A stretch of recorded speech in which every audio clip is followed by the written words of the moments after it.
Hello everyone! My name is Fionapollo, and I like to talk about animation. Cultural sharing has reached quite a peak in the last 20 or so years when it comes to collaboration and sharing of various items. From media, to food, to home decor, even to philosophy and lifestyle. We are never truly divorced from the influences of other lands within our own lives, which I think is something that is especially important to remember in the current times we live in. There seems to be an uptick in certain groups and ideals trying to force this idea that we are all better off separate, which I don't necessarily agree with. One thing that has been observed in the past 100 years in the world of animation especially is how this medium has not only grown so rapidly, but has been aided by collaboration and influence from various parts of the world as each nation, and even specific areas within nations, have their own way of interpreting and relaying their own media to its masses. To see how a certain culture might present their own form of media and mix aspects of that with your own in order to create something new has been a way for many creatives and appreciators to both learn and understand how storytelling can be adapted, refined, and understood by audiences all over. And perhaps none are so fascinating as the back and forth between Eastern and Western animation, as this is one such exchange that is not only hugely popular at the moment, but animation is very often a medium that shapes our development in the early years of our lives. From the emergence of cinema in France, to the transition of newspaper cartoons to screen in America, to the rebuilding of how media is cultivated following a natural disaster in Japan. Who are we if not for the people we associate with and learn from who choose to help us in times of need? How can we hope to understand and innovate without being able to observe something from an outside perspective? You can surely try, but humans are a social species who have thrived best when we work together, and that shows through most aspects of our existence. And one particular Japanese animator is often cited as the catalyst for such examples of exchanges to be the new norm between Western and Eastern animation. Osamu Tezuka, better known as the father of manga, is one such individual who is credited for pioneering this sense of cultural borrowing, and who still inspires many a person to follow in his footsteps. In addition to the general development of cultural exchange between different parts of the world, we will also be taking a look into Tezuka's life and work, from his love of Disney movies to the explosive popularity of some of his flagship stories such as Astro Boy, and of course a look into some surprising revelations surrounding his more personal interests in Western cartoons, and theorizing as to why they may have come about. And for this reason, while other parts of the world will be mentioned and discussed as necessary, the primary focus of this video will be between America and Japan, as the more regarded pioneers of the animation world. I'm also joined today by Midnight Birdie, an anime essayist who has very graciously helped me with a significant portion of the research we managed to gather for this video.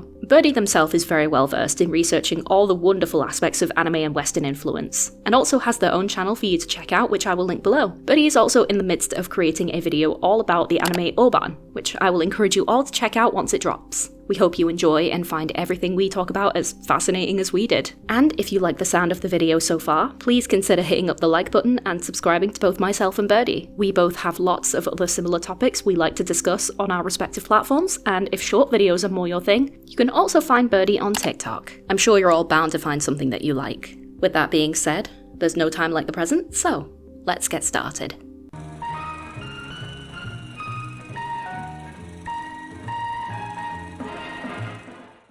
The 1923 Kanto earthquake is where much early animation in Japan begins, but it is most certainly not where it actually started. When the Kanto earthquake hit, it destroyed much of the Kanto plain, including infrastructure, and this was a hub for a lot of innovation. A lot of early film, animation, artwork, and most tragic of all, the creators were lost. In a way, the Kanto earthquake caused a sort of cultural reset in terms of art. It can be inferred just how much might have been lost because Katsuru Shashin, the oldest known anime of sorts, was created in the first few years of the 1900s, and it is too advanced for there to have been nothing between it and the picture viewers popular in the 1800s and early 1900s. Early animations were mostly small projects or adverts. The art was quite limited, and as of this time at least, no one in Japan had figured out how to have sound effects, music, and color animation all at the same time. Some animators did get around this by using two-color ink, but those projects were few and far between. But during World War II, animation was given a boost from a place few predicted. In early to mid-1941, the Japanese Navy Patrol raided an American transport ship. On board, they found canisters of film. Among them was Gone with the Wind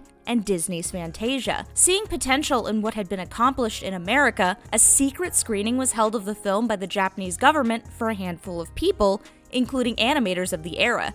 The animators were blown away by the combination of music, color animation, and sound effects. To be clear, this screening was so secretive that we didn't even have its existence confirmed until the 21st century. This led to the existence of the Shadow Staff, a group of animators tasked with creating animated instructional works on things such as bombing theory, ship identification, and radar. Due to the confidential nature of their work, the exact contributions are not completely public, and due to that fact, we just don't know the full extent at which this affected the environment that animators like Osamu Tezuka would come into, creating such beloved works as Astro Boy and Kimba the White Lion. Now, it is almost impossible to talk about the history of anime and its development on a global level without mentioning the name Osamu Tezuka.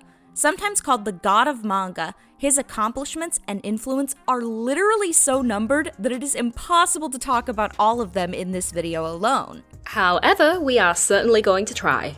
Osamu Tezuka was born on the 3rd of November 1928 in Osaka, and his love of the arts is as varied and beloved as the works he later gained notoriety for. This love can be traced back to the way in which both his mother and father would help to cultivate an appreciation for their son's artistic pursuits, since it appears pretty obvious that they loved him deeply and saw that he had a passion for it. When he was quite young, his mother would take him to the Takarazuka Grand Theatre, and from there he bore witness to an all-female theatre troupe called the Takarazuka Revue, whose musicals inspired his admiration for storytelling and provided ample inspiration for many of his future character designs thanks to their lavish costumes and bold makeup, which included but was not limited to large, sparkling eye looks. This early exposure is also likely why Tezuka often had many resoundingly well-written female leads for the time in his stories as well. The Takarazuka troupe are a pivotal aspect of Japanese theatre, and are often credited with having been some of the first positive influences that Japanese audiences had to Western stories, figures, or embellishments, including the French opulence associated with their flagship performance, The Rose of Versailles. This earlier exposure is also often accredited for Tezuka's openness towards not only strong female leads, but also fluidity of gender. Most notably, Princess Knight is thought to be one such story that was directly inspired by these Takarazuka performances. As quoted by Tezuka, "Naturally, in my youth, I imbibed the romantic and flamboyant atmosphere of this world. My characters' costumes, as well as the scenery that surrounds them, owe much to the theater. More importantly, the spirit of nostalgia towards Takarazuka pervades and infuses my work." During his younger years, his father also exposed him to the works of one very prominent American filmmaker, Walt Disney, and Tezuka quickly became enamored and reportedly watched a number of Disney films many times over. It's even stated that he saw the film Bambi more than 80 times on its own, which many conclude is an underlying stylistic influence behind Tezuka's doe-eyed and childlike proportioned characters.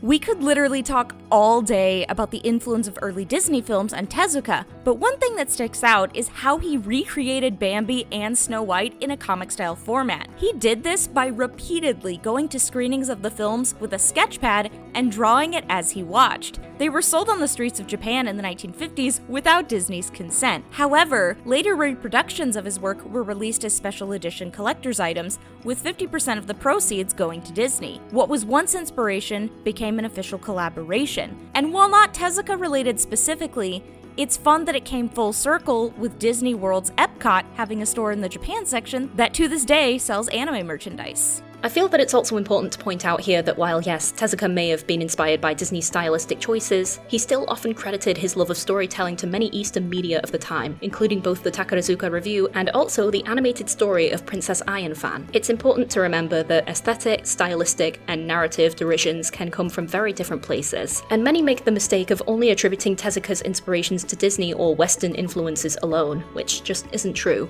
Princess Iron Fan is a unique entry in animation history. It is a 1941 Chinese film adapting a small portion of the legendary Chinese novel Journey to the West. It focuses on Sun Wukong trying to get a magical fan from one of the more popular villains of the novel, Princess Iron Fan herself. The film was created during uncertain political times. During World War II, the then Empire of Japan had taken over parts of China, including Shanghai. The film was created in Shanghai while under this occupation by the Wan brothers. They are pioneers of animation in China and created Princess Iron Fan, which is considered to be the first Asian animated feature film. The influences of the occupation are evident in its story, a desolate land and violence in a country harmed by warfare. It was intended to be a film of protest. The creators even had to flee Shanghai in 1937 due to the Battle of Shanghai before returning to create the film. Tezuka himself even said, I clearly understand that this is a work of resistance. It is clearly a satire, saying that if the Chinese people work together, they can overcome the Japanese army, which invaded and attacked their country. And as Jonathan Clements put it, presumably it was not banned as a foreign film because of the underlying implication that Shanghai was successfully occupied and hence no longer foreign. The film used impressive techniques for its time. A technique called rotoscoping was used, wherein artists trace over live-action footage to create the fluid scenes of character movement. This is especially noteworthy in a scene where Iron Fan dances with her husband. The film was inspired by Disney, especially Snow White. There's even a portion of the film that has a sing-along portion. This is a personal aside, but a word of caution, Princess Iron Fan came out in an era where film preservation wasn't high on the priority list, and as such, most versions we have easy access to now are quite degraded, and if someone has a photosensitivity issue, they should probably not watch the film. Sadly, despite the incredible innovations of the film, the Wan brothers were unable to pursue animation any further, largely due to the effects of warfare with Japan on the economy of China, but their legacy lived on in the form of animation around the world. Following Tezuka's introduction to Disney and Princess Iron Fan, he also gained an appreciation for comic books, and drew so much that his mother frequently had to erase some of the pages in order to keep up with his level of output, which I must say is quite a nostalgic little factoid as someone who also drew so much that a ream of printer paper was often a birthday staple. But I digress. This habit spoke to the innate hunger to create that he so clearly exhibited and which he was able to cultivate during such a turbulent time, and wound up bringing both himself and many others that much closer to understanding one another on a personable level, which in a period racked by conflict is an incredibly important thing to maintain. It's something that we also see in the works of other individuals who lived through this time period, such as Hayao Miyazaki, the founder of Studio Ghibli. In an official capacity, Tezuka's first manga publication would be in 1946, published in a children's newspaper. The post-war era was ripe for the creation of subversive topics and tropes. Two key reasons for this on a production level was that there was a near-total collapse of the publishing industry, and censorship laws of the time were lifted, paving the way for smaller presses to have a chance to essentially create what they wanted without much resistance. His 1950s serialization, Astro Boy, contained many inspirations. Character-wise, Astro Boy mimicked the progression of Pinocchio, becoming more human as he learned about the world. However, Astro Boy also dealt with the uncertainties of the post-war era, covering things such as terrorism and the need for reconciliation instead of survival by elimination. His experiences working in a hospital immediately after the war no doubt inspired many of the scenarios he depicted in the manga, but the anime as well. It would be in the 1960s that he would found Mushi Productions and create what would become the first TV anime, an adaptation of Astro Boy. Going by a few names depending on localization, Astro Boy set the stage for the anime we all see today. Now, it is not possible for a video to cover all the cultural trades that occurred in animation across the globe, and not be at least 24 hours long. But we're certainly going to try and cover many that are culturally significant or mean a lot to each of us, and sometimes both. So with that said, you guys better strap in because this next section is quite a biggie. Now that we have introduced our dear father of manga, we're gonna be taking an aside from him for the moment and indulge in a fair amount of media properties that we feel were able to branch off of his direct influence throughout the 20th and 21st centuries.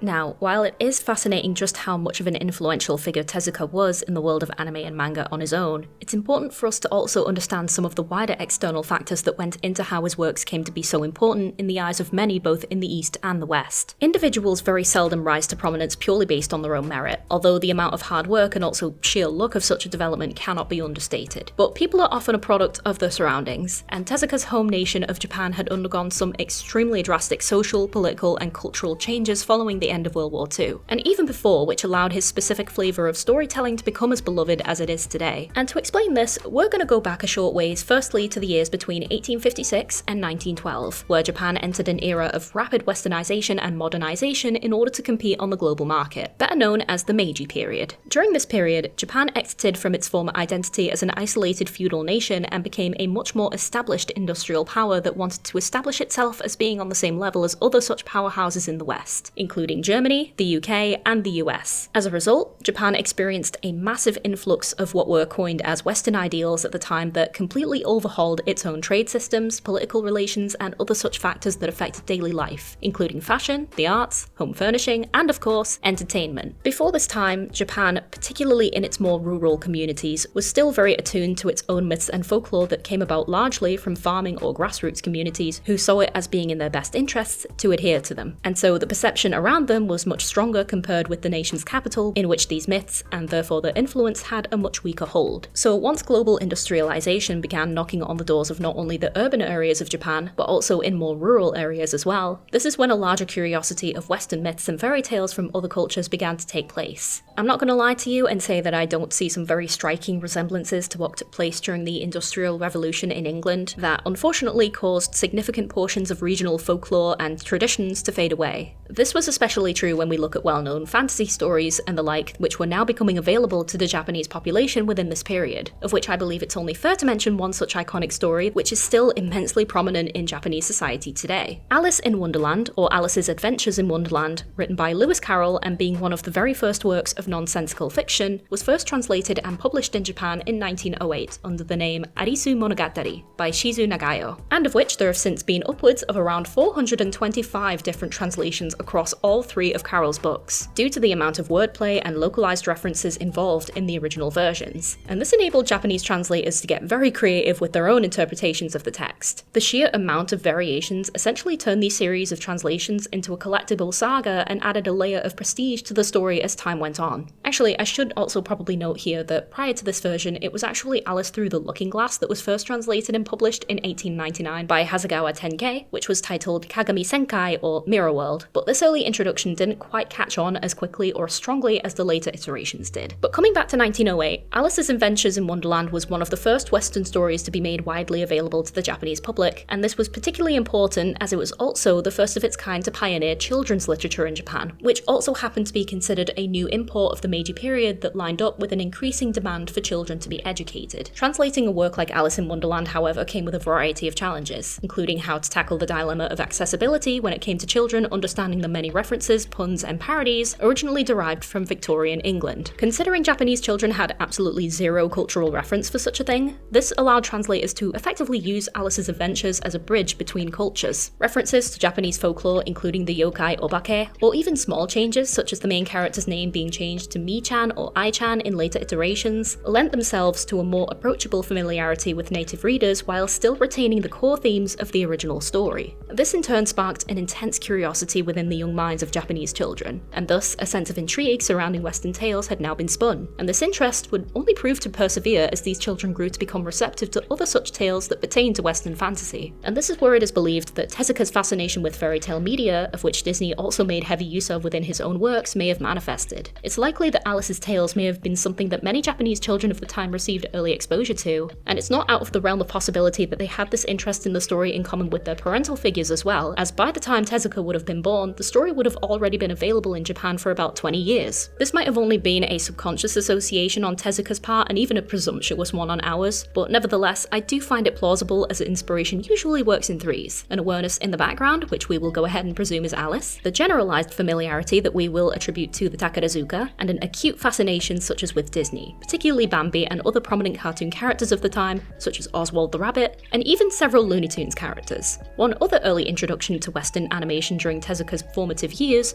may have also contributed to a fascination with Western media, particularly in regards to America. And this came in the form of the Jazz Age flapper girl Betty Boop. In the 1930s, Paramount Pictures set up a head office in Tokyo that handled a good deal of Western media distribution in Japan during this time. This media included the likes of Disney films, but also included the works of other studios as well, including that of the Fleischer brothers, who created various flagship cartoons of the era, such as Popeye and Betty Boop. Upon her debut in 1930, Betty was immediately a hit in Japan, namely because of this immediate accessibility, and she enjoyed quite a large modicum of success. So much so so that the Fleischer brothers opted to dedicate one of Betty's cartoons to her Japanese audience and released a cartoon called A Language All My Own in 1935, which depicts Betty flying over to Japan and performing a show to a packed-out theatre while wearing a kimono and interchanging English song lyrics with Japanese. Betty Boop herself has a long list of contentions when viewed through a modern lens, and there are certainly some aspects of this short that have not aged well, but I think it is important to note that such an obvious proclamation of appreciation towards a foreign audience was extremely rare and very new for this time period, especially when we know that Japan had very recently opened itself up to foreign influences, in addition to our own retroactive insight that a war was looming soon after. These exchanges are crucial in understanding that support and appreciation can take many forms and will often manage to stand the test of time.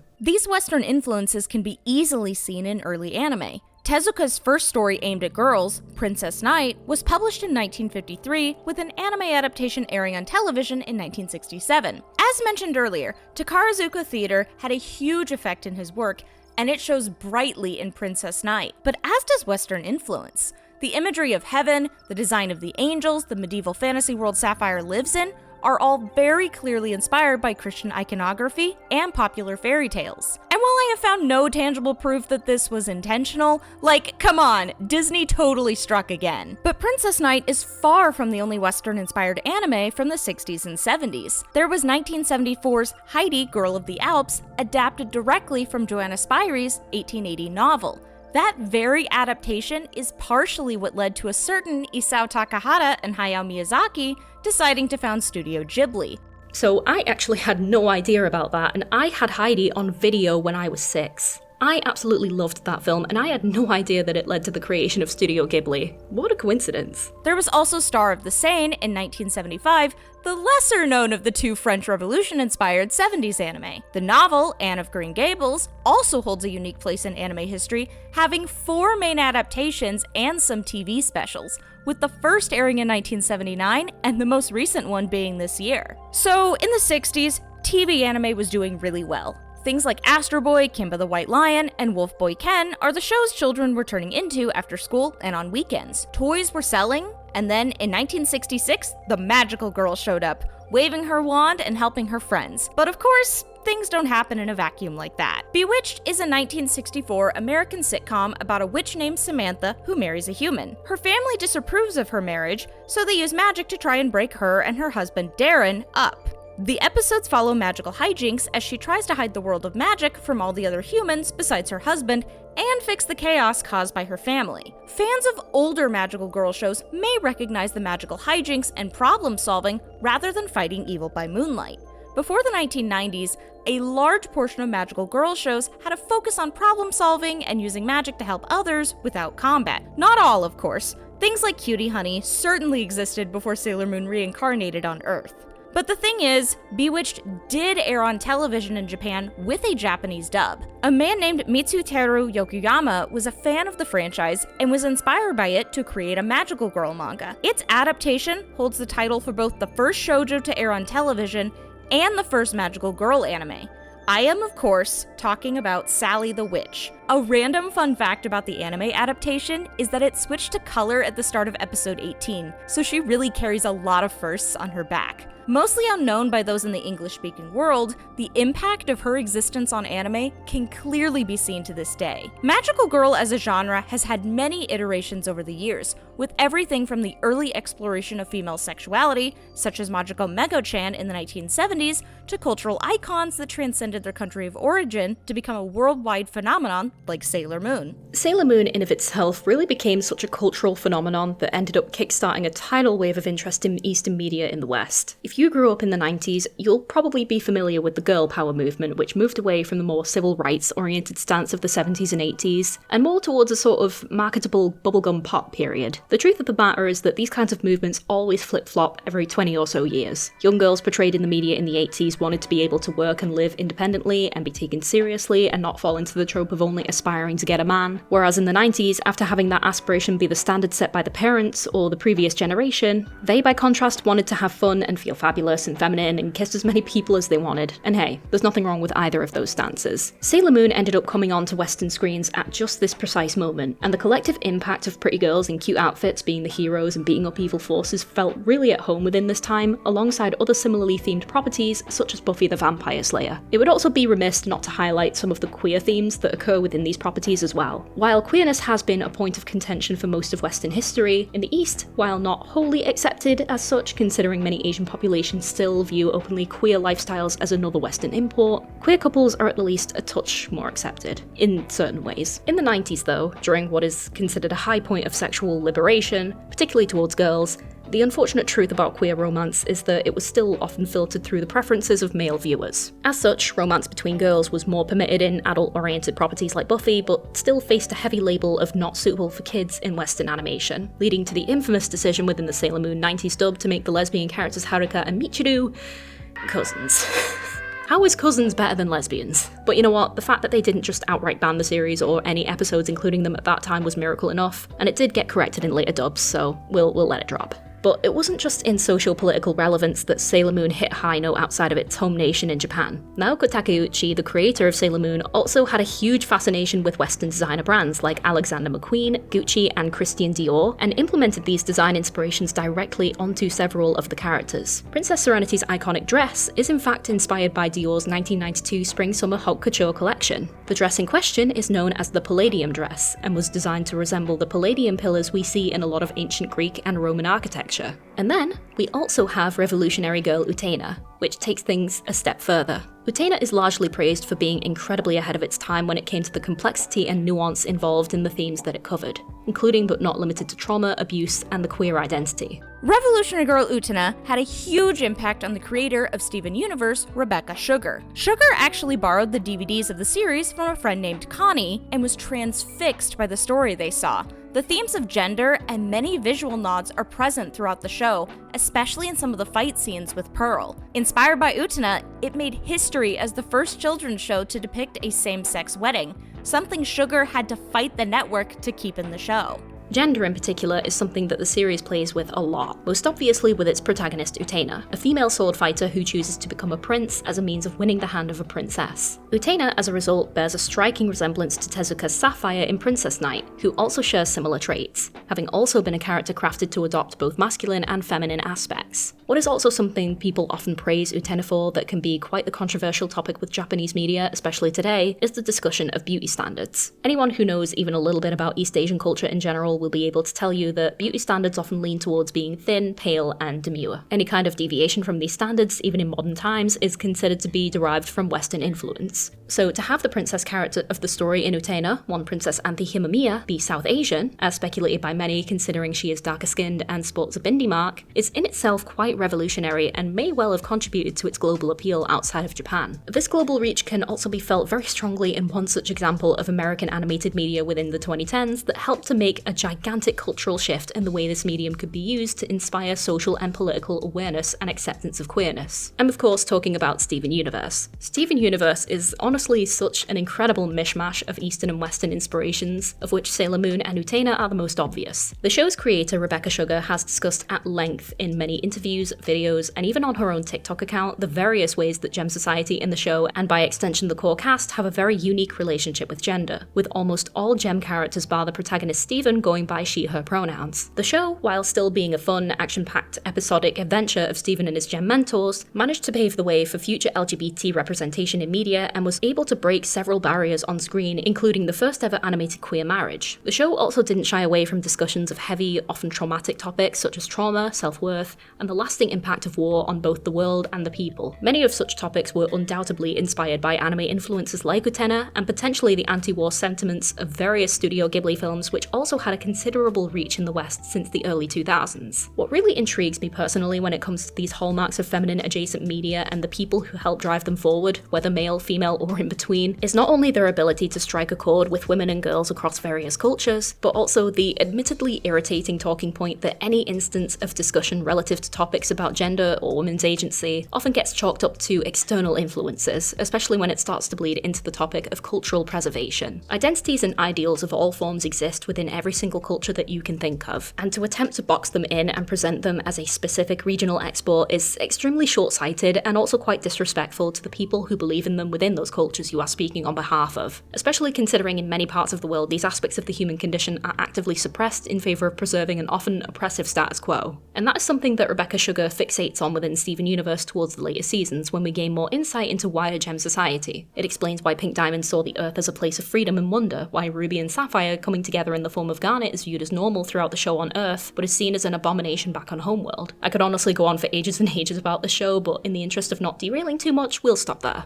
But as a final note, women and minority histories often go unacknowledged and undermined in favour of narratives that serve those who record such histories, and this means that many nuances or factors have to be retrospectively examined and legitimised, which is why instances of open expression, whether it be the magical girl genre, the Takarazuka, or even a show like Steven Universe, are so crucial, and actively contribute to the ongoing legacies of those who choose to accept and welcome their existence, such as with Osamu Tezuka. Now, magical girl series are no stranger to darker topics and explorations of real-world issues. Minky Momo, aside from its famous scene of Momo being hit by a truck and killed, also contains themes of forced marriage regardless of what the woman, and in some cases the girl, wants, with no possibility of divorce. Or Princess Tutu, an original 2002 magical girl anime themed around ballet, has a story that also takes a dark turn, exploring free will and the death of the self. So when it comes to 2011's mega hit, Puella Magi Madoka Magica, I hesitate to call it a full deconstruction of the magical girl genre like many others do, but rather a magical girl series which fully committed to exploring its darker themes and did not have them stay as background details. Something that seems to be more due to the demographic that many magical girl shows are aimed at, or restrictions by various publishers in Japan. But I digress. Madoka Magica as a franchise is steeped in literature, with the original series being what I would call a loose adaptation of Faust by Johann Wolfgang von Goethe. In it, a man makes a deal with the devil that puts his soul in jeopardy, among other things. Several runes of the witches in the series are directly pulled from the text,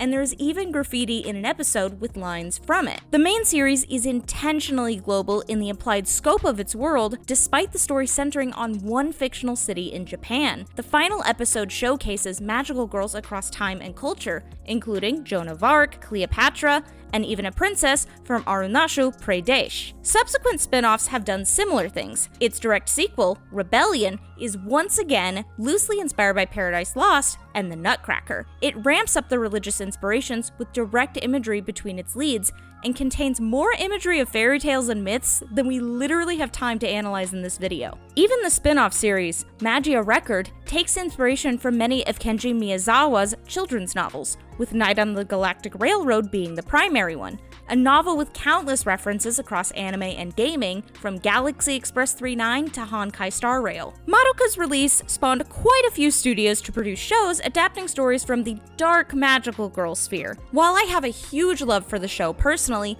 I also find it a really unique series showing the cross-cultural intersection of not just the development of magical girls, but also how literature across the pond has made appearances in the artistic works of one another. In the 2000s, anime was going global at a level not seen before. The rise of Pokemania in the West, for example, never ceases to make me laugh. For those not in the know, Pokemon came to the United States officially in September of 1998. The start of the month-long marketing build-up to its release was decided to be in Topeka, the capital of Kansas. It was chosen due to Kansas being the center of the country. Stuffed Pikachus were literally dropped from the sky, as well as skydivers wearing Pikachu costumes. Pokecars drove across the country, spreading the word about the hit game franchise coming to America. And well, the sales numbers didn't lie. Pokemon came and was there to stay. Pokemon was not the start of anime being seen as an export, nowhere close, but it did put many outside markets on the map as a viable source for future projects. In 2006, Studio Gonzo would attempt to cater to the American market for just that reason,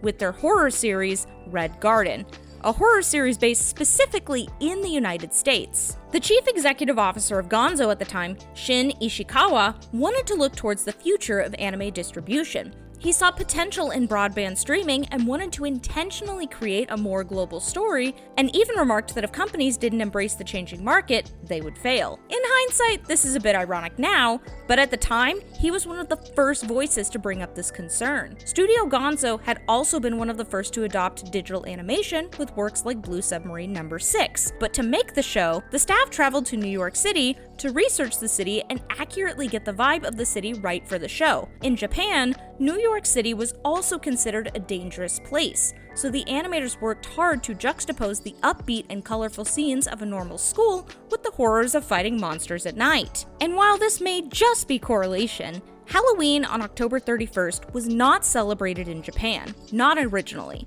That is, until Tokyo Disneyland did a Halloween celebration in 1997. It took hold, and many other amusement parks and venues began picking up the holiday and making it their own. And the premiere of Red Garden's first episode? It was on October 3rd, 2006, a timing that would likely not have lined up were it not for the sharing of cultural holidays. But Red Garden is far from the only 2006 anime to have a unique showcase of cultural exchange. A personal, underrated favorite of mine is the French-Japanese collaborative series Oban Star Racers. It is about a teenage girl representing Earth in an intergalactic space race to save humanity from annihilation by a neighboring planet. The creator of the series, Savin Yitman Eiffel, the great-great-grandson of the French architect Gustave Eiffel, grew up watching anime from Japan and wanted to create a story that reminded him of the feelings he experienced as a child watching such shows as Candy Candy and Captain Harlock. He released a short to advertise his project and set off trying to get it funded. To say he struggled was an understatement. In the year of 2002 or so, he was trying to pitch a space opera-style animated children's show that was not episodic and had a female leading character. Streaming didn't exist at this time, and pretty much everyone relied on broadcast television. Despite hardships, such as one backer stating they'd fund it if the main character was changed into a boy, he looked over at Japan and found his answer in the studio HAL Filmmaker. The show was finally released in 2006, receiving 11 different dubs and airing on popular children's blocks such as Jetix, France 3, and GMTV in the UK, among others. The show, at least to me in the US, seemed to drop off the map entirely. That is, until 2022. The show was a passion project by Eiffel, and so for its 15th anniversary, he and a talented team that included several of the original writers and animators put together a Kickstarter to raise funds for a Blu-ray remaster. It surpassed its goal, and the Blu-rays were finally released in 2023. The backers for this project came from all over the world. The series contains a strong anti-warfare message, and makes it all the sadder that the war between Ukraine and Russia began during production of the release. The creators condemned the senseless violence, and took extra care to ship the orders in such a way that they might get through the mail restrictions to those in each country. It was a show that was a passion project of a man from France, inspired by anime, created in Japan, and globally loved by many. It is my personal favorite cultural exchange in animation. But Oban is far from one of the only French works that took heavy inspiration from anime and manga. Several manhwa have been published in the last several years that are a love letter to both French storytelling and the world of anime-manga. Radiant by Tony Valente began publishing in 2013. It follows the adventures of a boy who gains magic powers and works to defend people from invading monsters. The publication was so popular that it did end up receiving an official anime adaptation. There was also Breath of Flowers, a coming-of-age sapphic romance that takes inspiration from many Yuri tropes and influences from the S literature that became the basis for early Yuri and shoujo manga. We also can't talk about anime-inspired European media in particular without mentioning a couple of iconic and well-known productions that took Western TV by storm in the last 20 years. The first of which directly links back to the magical girl genre influence, and that is the Italian production by Studio Rainbow, Winx Club. Italy, similar to other countries, had a significantly prevalent comic book culture in addition to a bit of anime fever that spilled over into emerging 2000s kids media. The original series of the Winx Club took the vastly popular formula of magical girl groups with colour-coordinated outfits and abilities fighting evil, style, and managed to imbue their own creative visual flair into the production. The design aspect certainly reflected the influence. Large eyes, slender figures, combined with impactful action scenes that were intended to appeal to both boys and girls alike. What helped to set Winx Club apart and establish it in the European and broader Western media zeitgeist, however, were the clothing choices for the characters. In the animated pilot titled Magic Bloom, the original Winx comic artist Eugenio Straffi featured the characters in more traditional fairy outfits, reminiscent of traditional European fairy tales, but found that test audiences weren't particularly receptive to these clothing styles, of whom many felt that they were quite outdated. As a result, Winx Club took great care into the fashion inspirations for the characters when it came to the development of the main series, and hired several Italian fashion designers to give the characters and the show a more modern and stylish aesthetic appeal to great success. I mention this because it harks back to the exact thing that Naoko Takeuchi did with Sailor Moon by having many of the characters' iconic outfits be directly inspired or lifted from haute couture runways. But what really got kids interested and drove home that anime inspiration was the magical girl transformations that took place in each episode, a true staple of the magical girl formula and is evident across cultures at this point. For many who were born after the 2000s and didn't quite manage to grow up with the original Japanese shows like Sailor Moon or Cardcaptors on their TV screens, Winx Club was a very close approximation to the magical girl genre that we all know and love, and still allowed some of that Eastern inspo to shine through. Another more recent example is one that many will be familiar with, as it borrows qualities from both the magical girl genre,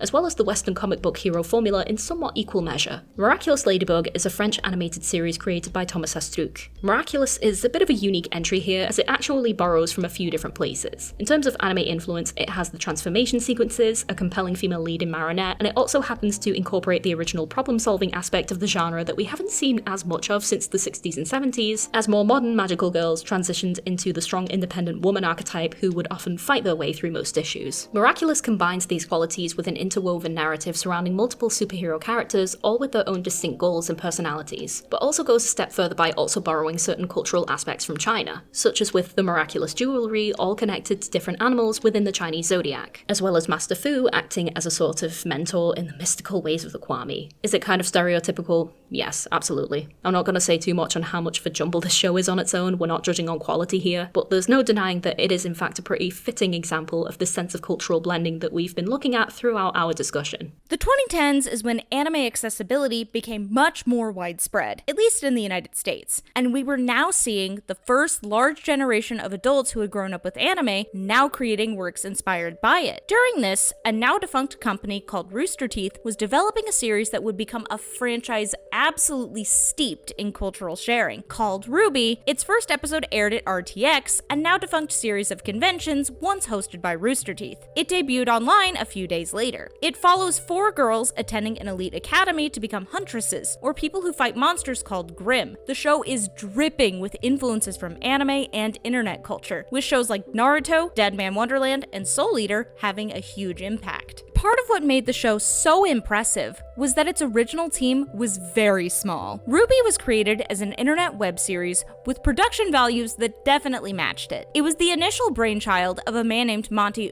famous for his dynamic fight scenes in other works. He came up with the idea for RWBY while working on the finishing touches of Red vs. Blue. He wanted to create a show that would meld the Eastern philosophies and visual style of anime with more Western sensibilities and traditions of folklore. RWBY was the passion project of a small team, and none of them knew how it would be received upon release. Upon its first screening at RTX, there was a gap of silence when the first episode concluded, and the creators genuinely worried that it had flopped, and then they were met with cheers and applause. RWBY has a reputation for being a messy series, and as a huge fan myself, I completely agree, but it feels incredibly human. It isn't overproduced with clear input from higher-ups at a studio muddling the creative process for the writers and animators. It was allowed to just be as it was. And a favorite anecdote of mine for just how human the production process was, the map of Remnant looks the way it does because of the patterns Ketchup made on a napkin while the creator was eating. And as someone who was part of the fandom early on, I remember all of the fanfare and anticipation leading up to its release, then the explosion of popularity when we finally got that first episode.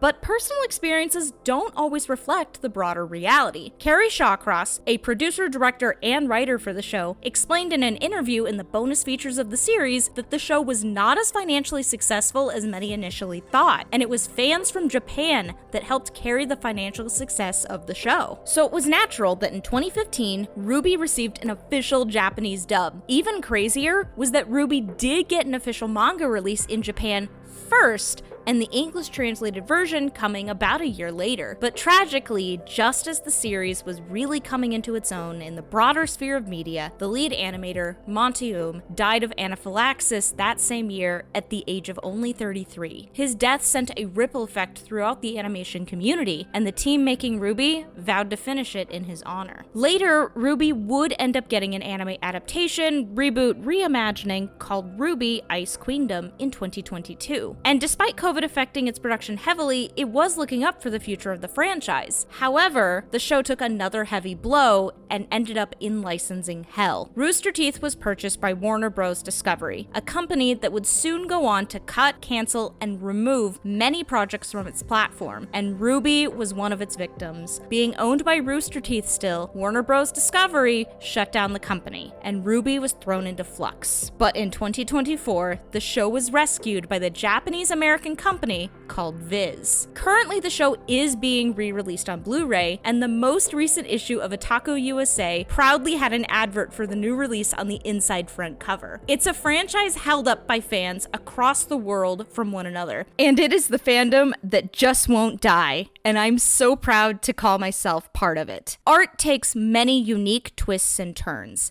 and no amount of creative work anywhere is made without being influenced by the culture around it. Anime is no exception to this, and it is so fun to look at the cultural exchanges that happen across the pond or even next door to one another.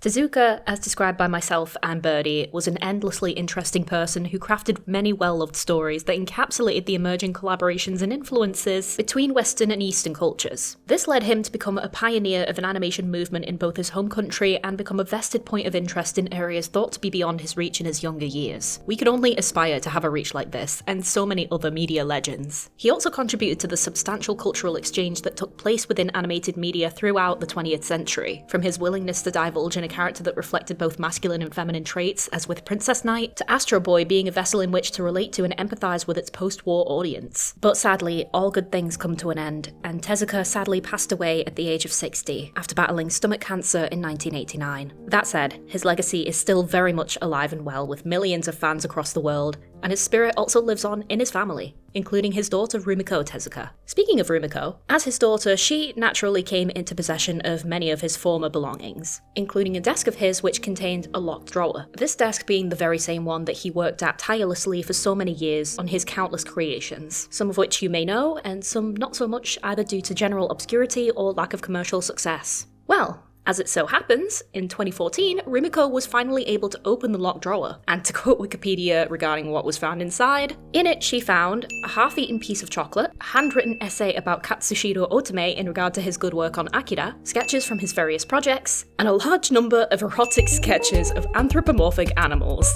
There you have it, folks. Now, many people have speculated as to what the hell the deal was when it came to these pictures, many of which happened to be transformational, and by that I mean that these characters were transforming from human to animal. And this naturally led many to wonder about Tezuka's potential special interests that he dared not to tell anyone about. The styling of these anthro characters also led to the assumption that they were, again, inspired by the many animal characters created by Disney. My first thought when looking at these was that they were possibly lifted from something like The Great Mouse Detective or something similar. The styling is there, but still retains much of that Tezuka charm. What's also incredibly interesting about this discovery is that Disney in the 80s, just before Tezuka's death, had quite a large focus on movies with animal protagonists, including The Great Mouse Detective, Oliver and Company, and The Fox and the Hound. There's also a chance that The Little Mermaid may have also been a contributor, what with transformation being a big theme in her story. But even with that said, we have also taken a look at some of the more formative cartoons of the 30s, and by all accounts, these cartoons were definitely not always aimed at children. But there is a very high chance that Tezuka especially managed to catch a glimpse of them anyway, and may well have come away from them with some complicated thoughts and feelings. Betty Boop, who we mentioned earlier, actually only became a fully human character after her first introductory cartoon, in which she was depicted as an anthropomorphic French poodle. It's worth noting that pre-Hays Code in the 60s, Betty still retained a lot of her iconic flirtatious charm at that time when Tezuka was growing up. There did also happen to be a segment of Disney's 1940 film Fantasia that may have contributed by having a segment of the film be focused on a group of female centaurs who also share some physical similarities to the characters recovered from Tezuka's Tezuka's drawer. And considering this fascination with Disney stemming from childhood, there certainly do appear to be a fair few places where this might have stemmed from. I do just want to pop in here and basically assert that Birdie and I do not hate furries in this house. Even if I sometimes might sound amused by something, please don't take it to mean that I'm looking down on it. I think a lot of people's issues with furries tends to come from a couple of bad apples being really insufferable and placing a bad impression upon the rest of the community. It's the same thing that happens with a lot of online communities. You get a couple of people who are complete freaks and make it so that everyone else is uncomfortable using a very generalized label. I've personally found anthropomorphism to be really interesting from an outside looking in perspective because it is just a fascinating phenomenon, and I think it has a lot to do with how anthro depictions have been used throughout the ages to allow individuals to engage and relate to non-human creatures as a means of building up this sense of compassion and empathy for animals and the environment. You see it in a lot of historical folklore all over the world where a creature that isn't quite human but is able to communicate or display humanistic understanding are often depicted as protectors of nature, messengers of magical lands or beings, or appear as a means of rewarding people for their good deeds, or alternatively punishing them for their transgressions. We've also heard of such stories about half-human, half-animal creatures falling in love with humans and having children, one such example being the tale of the Selkie in Irish myth, so it's definitely not a modern invention. This trend continues on well into the ages of written fiction, and we most often see this method of imparting morality through talking animals primarily via children's media, usually to teach children the virtue of kindness, though it does appear that since the late 19th and early 20th centuries, ironically following the rise of screen-based media distribution, this appears to have extended to include teens and even sometimes adults, depending on the story. However, that's not to say this has never been the case before this period. But regardless, for that reason, I think it's crucial that we look into one specific film that Tezuka worked on only a few years prior to his death, since to me at least, it pretty much exemplifies this philosophy of using anthro characters to promote compassion and understanding, and also aiming it towards a more mature audience. And that is the 1984 film Baggy. Written and directed by Tezuka himself, Baggy, the Monster of Mighty Nature, follows the story of the titular character who is part woman, part mountain lion, searching for the reason behind her existence, and comes to find out that she is the result of a DNA recombinant experiment. The film was produced during a time of scientific advancement in DNA research. In fact, the Japanese government approved the research of DNA recombination the same year Baggy came out, of which Tezuka was very clearly opposed. I'll be the first to admit that the film is very much in line quality-wise with many 1980s-esque direct-to-video movies of the time, but it's clear that it was made with conviction and speaks aloud to Tezuka's deeper beliefs that humanity shouldn't meddle with things it doesn't fully understand the gravity of yet. Considering he was born before World War II and was a young adult during the bombings of Hiroshima and Nagasaki, which left a lasting impact on his worldview in addition to the works he chose to put out into the world, it's evident that the messaging behind this film and the wider implications that contributed to it meant a lot to him. And I think that deserves to be highlighted. Like, yeah, you know, it might be funny to think that this guy was secretly a furry or some kind of pervert and be completely blindsided by that, and we'll never truly know whether that genuinely was the case, but I'm gonna hold your hand when I say that 96% of the animation industry is comprised of mostly harmless perverts. Mostly. But also, only focusing on that aspect kind of disregards the wider scope of the world he grew up in and why he may have indulged in such a thing if it was in fact something he was into. Especially so when it was very clearly something he kept private. I'm gonna be honest with you all, but with the way the world's going, a handful of people being turned on by a cartoon drawing of a cat with boobs in their own private spaces is the absolute least of my concerns right now. I don't care. If anything, I find this to be a hilariously humanizing tidbit of information about someone who has been held up as such a towering legend within the industry, and for some reason it really warms my heart to receive even a glimpse into something like that. In the age of the internet, it feels like we now have access to so much in regards to people's lives, so as a result, I personally find it so much more endearing when small aspects such as this are shared over long stretches of time and that it isn't an expectation to make everything publicly available. But when stuff like this does come out, it can be a moment of contemplation shared between a community of fans. So I guess the answer to whether Tezuka is a furry will always remain a mystery, but it's certainly been a wonder being able to look at everything else he created in pursuit of what might have led to such a fascination. Either way, I personally don't really care that much since it didn't hurt anyone,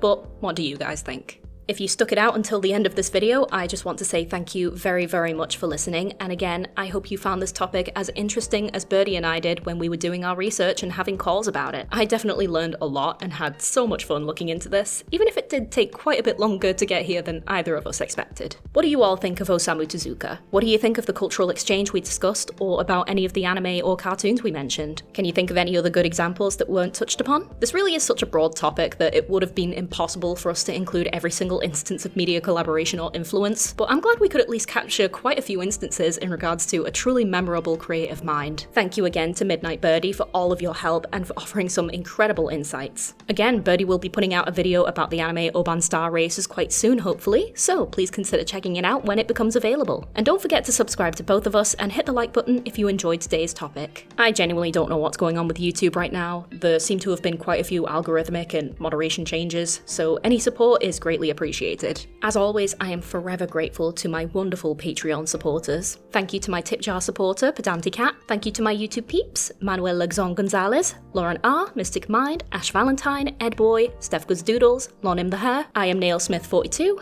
and Craig. And an extra special thank you to my indie supporters, Morgan LaFada Thin, Matty A, Kiyoshi, and Roundcat. If you're interested in becoming a patron, a link to my page can be found in the video description. We hope to speak to you all again soon, though just as an FYI, this will actually be my last long-form video until 2026 due to various personal and professional reasons. I want to bring my best self into the new year, and to do that, I'm going to need some prep time. But don't worry, I have a whole range of exciting things planned, and I think you guys are going to enjoy it. I don't know why, but I have a really good feeling for next year. But we'll see. There is a decent amount of stuff to look forward to, so please wish me luck, folks, and I will speak to you all very soon.